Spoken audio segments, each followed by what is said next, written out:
अस्सलाम वालेकुम दोस्तों, कैसे हैं सब। आज मुझे एक बड़े इम्पोर्टेंट टॉपिक पे बात करनी थी। टॉपिक बस कुछ आंखों देखा वाकया तो माइंड में आया, इस पे बात करनी चाहिए। टॉपिक ये है कि जो ऐसे पेरेंट्स जो अपने हम सफ़र को खो देते हैं या सेपरेशन हो जाती है, उनकी औलाद भी होती है, बच्चे होते हैं उनके, तो वो लोग डिसाइड करते हैं दोबारा से अपनी लाइफ को स्टार्ट करने के लिए। और वो लोग ये सोच रहे होते हैं कि बच्चों के लिए फिर से पेरेंट की कमी जो है वो गैप फील होगा, और जो आने वाला पार्टनर होगा वो बच्चों का ख्याल करेगा, टेक केयर करेगा। ये उम्मीद लेके लोग शादी करते हैं, और कई लोग होते हैं उनके इंटरनल बेनिफिट्स होते हैं, लाइकिंग होती है, ओके, रिलेशनशिप्स होते हैं, they have that particular goal in their life even when they are married at first. So some separated because of that, they wanted to do marriage again with some person they like. तो उनका decision होता है कि बच्चों के एक तो आने वाला जो पार्टनर है वो गैप फिल भी कर देगा, कमी भी पूरी होगी, और वो भी ख्याल रखेगा बच्चों का, और कुछ भी चेंजिंग नहीं आएगी, चेंजेस नहीं होंगी लाइफ में, अच्छे से लाइफ गुजरेगी, और they will have a good life, balance life. But होता ऐसा नहीं है। जो पेरेंट्स हैं बच्चों के, ब्लड रिलेशन, जो रियल ब्लड रिलेशन है, यकीन जाने with experience and what ever in my life I have seen, जो पार्टनर भी आप लेकर आते हैं वो आपके लिए तो अच्छा हो सकता है, लेकिन आपके बच्चों के लिए अच्छा नहीं होता है। किसी को भी किसी और के बच्चे अच्छे नहीं लगते, विद ड्यू रिस्पेक्ट। एक लेवल पे जाके वो प्यार, वो मोहब्बत नहीं दे पाते जो सेकंड पेरेंट्स होते हैं, ओके। और जब उनकी अपनी औलाद हो जाती है, फिर तो आप बिल्कुल भी एक्सपेक्ट नहीं करें कि वो आपके बच्चों को प्यार भी करेंगे और उनका ख्याल रखेंगे। ऐसा ही होता है। सो दोस्तों, ये डिसीजन बहुत ही इम्पोर्टेंट होता है आपके बच्चों की लाइफ के लिए, for their life, for their grooming, ठीक है। उनकी लाइफ पे एक बहुत बड़ा इम्पैक्ट होता है। जो पार्टनर आप लेकर आते हो वो उनको उस तरह से मोहब्बत नहीं दे पाता है। इसका एक छोटा सा मैं आपको एक शॉर्ट स्टोरी सुनाता हूँ।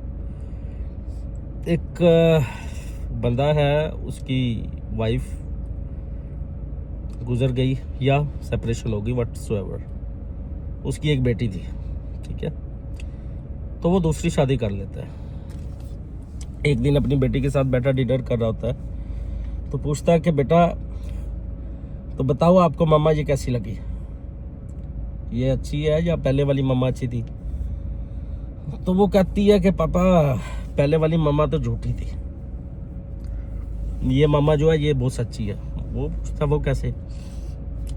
कहती है कि वो मम्मा तो मुझे बोलती थी शरारत नहीं करनी, आपने शरारत की तो मैं खाना नहीं दूंगी, मैं आपको खाना नहीं मिलेगा, मैं आपको बंद कर दूंगी या कमरे में बंद कर दूंगी, और ऐसे सज़ा दूंगी, पनिशमेंट मिलेगी। लेकिन मैं शरारत करती थी, फिर भी वो मुझे खाना भी देती थी और पनिशमेंट भी नहीं करती थी, मेरा ख्याल भी करती थी, मुझे नहलाती थी, नए कपड़े पहनाती थी, तैयार करके प्यार से फिर खाना खिलाती थी।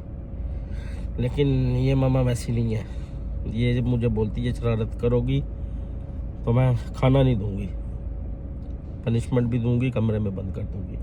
और पापा ये वैसे करती है, यकीन मानो, खाना नहीं देती, कि मैं कितनी भी मिन्नत भी कर लूँ ना, पाँव भी पकड़ दूँ, सॉरी भी बोलूँ, फिर भी खाना नहीं देती, कमरे में बंद कर देती है। तो दैट्स ट्रू, इस तरह से होता है।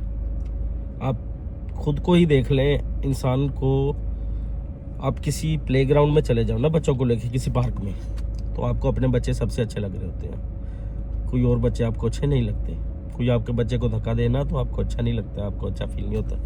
इनफैक्ट वो भी बच्चे होते हैं, ये भी बच्चे हैं, खेल रहे हैं। कई पेरेंट्स को मैंने लड़ते भी देखा है बच्चों के साथ कि आपने मेरे बच्चों को मारा, हालांकि बच्चे हैं ना, आपस में लड़ रहे हैं या खेल रहे हैं या कुछ हो गया। You have to be cool, but नहीं होता है। तो आप फिर कैसे एक्सपेक्ट कर सकते हो कि कोई और आएगा आपके बच्चों की लाइफ में और वो आपकी वजह से आपके बच्चों की केयर करेगा? आपके सामने तो केयर कर सकता है, इसमें कोई दो राय नहीं। आपके सामने वो अच्छा बनेंगे, एक्टिंग भी कर सकते, लेकिन जब अकेले होंगे तो वो आपके बच्चों की केयर नहीं कर सकते, वो नहीं करते।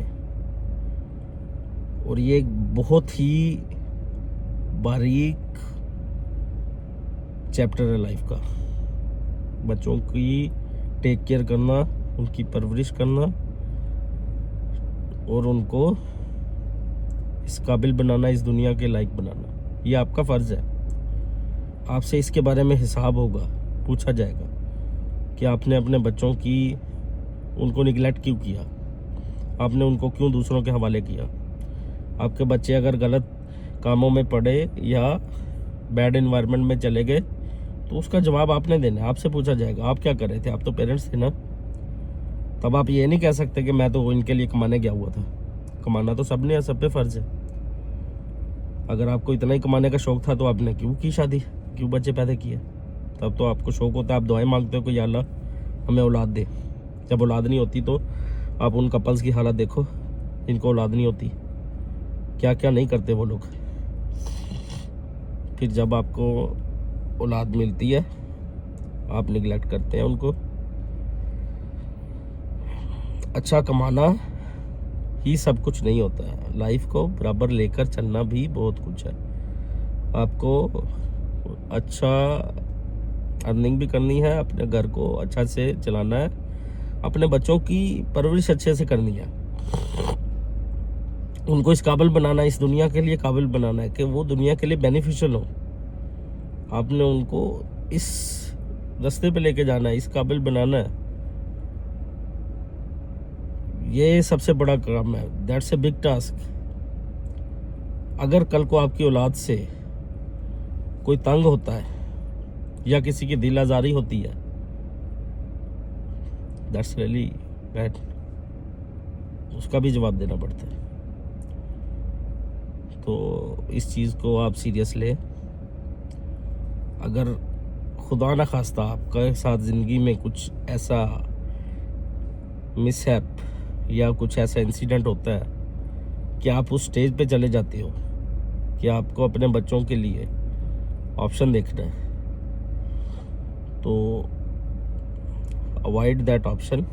अगर आपको शादी करनी है आप कीजिए, उसको सेपरेट रखें, अपने बच्चों को सेपरेट रखें, उनकी सर्विलेंस करें, उनकी टेक केयर करें, वो आपकी ज़िम्मेदारी है।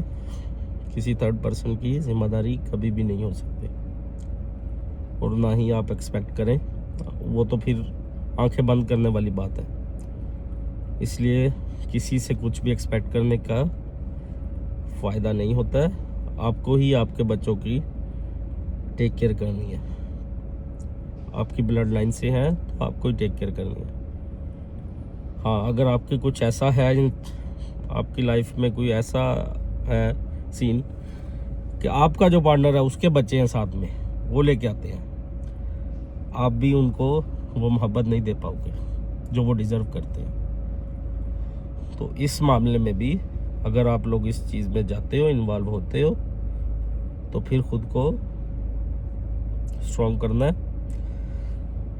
और उन बच्चों का ख्याल रखें, अच्छे से ख्याल रखें, उनको मोहब्बत दें जो उनका हक है। बच्चे फरिश्ते होते हैं अल्लाह के,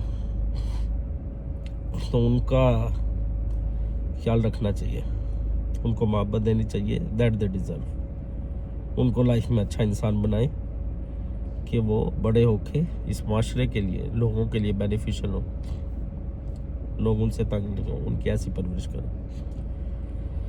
दोस्तों आज के लिए यही मैसेज था। Thank you very much. मिलते हैं नेक्स्ट वीडियो में। चैनल को लाइक करें, सब्सक्राइब करें, कमेंट कर दिया करें। और कोई वीडियो अगर आपको किसी ख़ास टॉपिक पे वीडियो बनानी हो, you can recommend me and we will go on that. Thank you. अस्सलाम वालेकुम।